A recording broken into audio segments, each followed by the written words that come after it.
welcome to this new video. I don't know why, but every time I'm about to film those New Year videos, the sun is already about to set.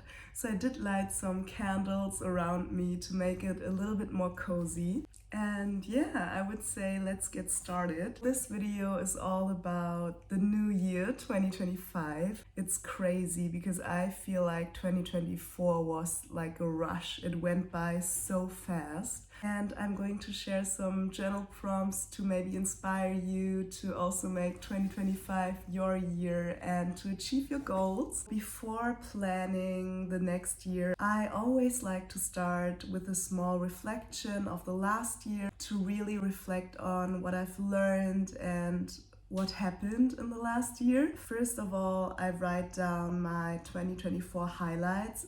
I love to start my journal entry with this prompt because it is just so positive and it lets you really think about the things that were great in the last year. The next two questions I like to ask myself are what worked for me in 2024 and what didn't work for me in 2024. Because when thinking about what really worked and what didn't work, you can learn a lot for the year ahead. It's just really important to be 100% honest when answering those two questions. And moving on, I also asked myself, what did I learn in 2024?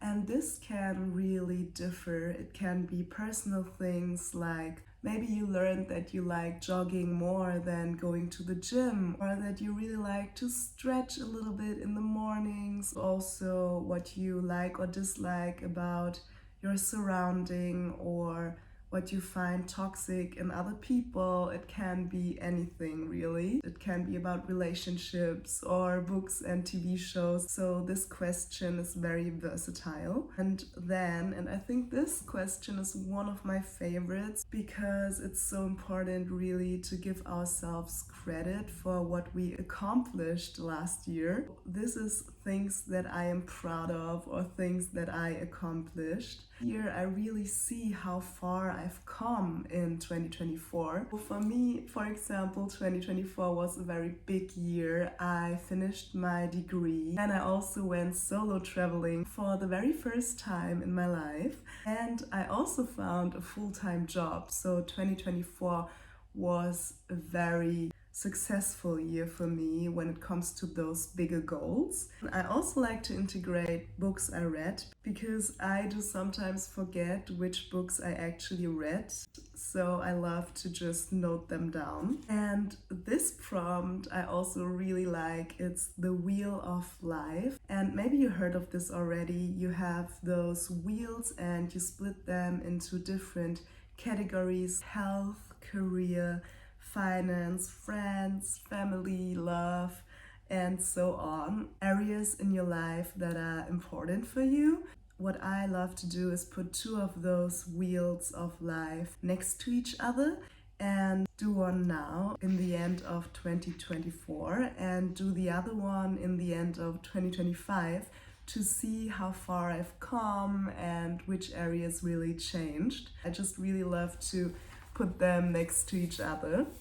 And the more you fill out each area, the more you are satisfied with this area in the current state of your life. And afterwards, I love to go on with the 2025 intentions by starting with the spread more of this and less of this.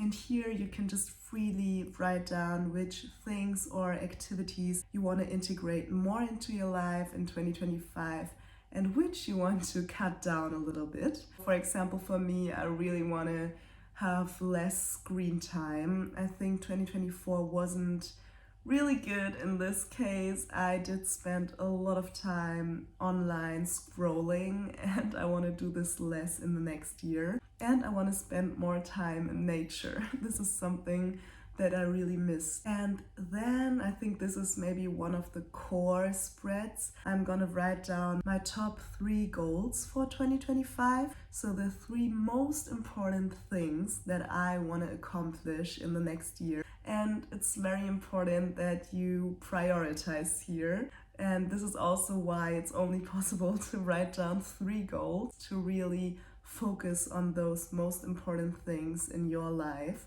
Because I feel like we tend to set our expectations a little bit too high and then write down all those goals that we have, and it's actually very hard to stick to them and achieve them. So what I also love to do is to put them into 4 quarters: January to March, April to June, July to September, and October to December, and to separate those 3 main goals into smaller goals. And here I can also add some other smaller goals that I have that I want to accomplish in the upcoming year. Another very fun thing to do is to write a letter to yourself in the next year that you can open at the end of the year. And I like to write this letter on a separate paper and put it into an actual envelope. And you can also use this as a manifestation letter where you write down in present tense how you feel and what you are doing, how a random day looks like. Just write this letter to yourself, and in the end of the next year you have something to open and to read and to look forward to. And then in the end, I like to ask myself also, this is how I want to feel in 2025. To also set an intention emotionally, and I like to note down the books I want to read, the things I want to try. This can either be like new meals that I want to cook, or movies I want to watch, but also places that I want to see, or new hobbies I want to try. And then something else that I really like to do is a vision board. So you can do this digitally. You can, for example, look up aesthetic pictures on Pinterest. This is how I love to do it, and then separate them in different areas as well. For example, health and food, or for example, style. I also really love to get some inspiration in what I want to wear in 2025, what my clothes should look like, and what the vibe is. And maybe also some travel intentions, or also things that you would like to have in 2025. That's fine as well. And activities you like to do. There is so much space for creativity, so this is also a very fun thing to do when you have some time. And then lastly, I personally love to write down my affirmations. And I do believe in affirmations. I do really believe that you can train your mind into a more positive way of thinking, and I think that affirmations can really help with that. So it's important to write them down in the present tense, and then you can read them to yourself whenever you feel like it. I love to do this in the mornings, but I also didn't do it as much as I wanted to in the last year.